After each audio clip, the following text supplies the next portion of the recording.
a porcelana. Sempre que alguém lhe dizia algo ruim,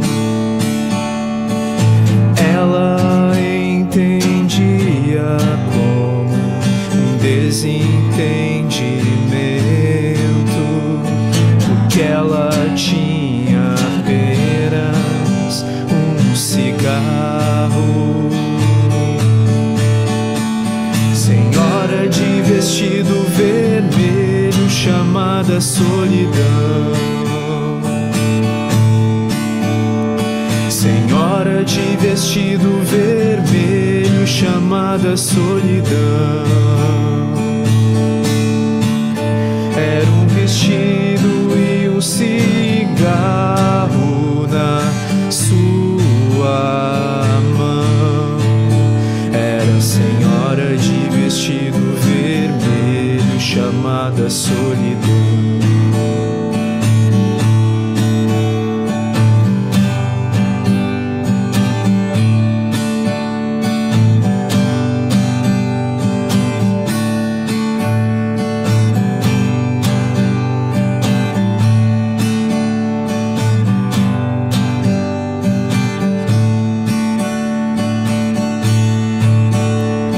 Havia muitos motores e muito barulho. Os carros sempre iam e vinham e ela dormia só. Mas em seu saquinho haviam muitas latinhas. Ela percebia que as latinhas eram histórias e que o mundo estava no seu saquinho. Senhora de vestido vermelho, chamada solidão. Senhora de vestido vermelho, chamada solidão.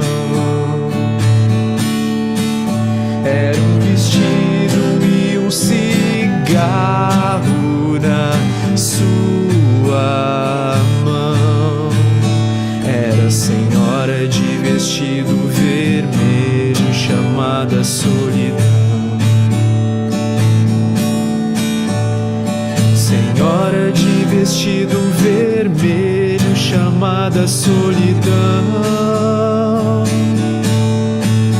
Era a senhora de vestido vermelho, chamada solidão.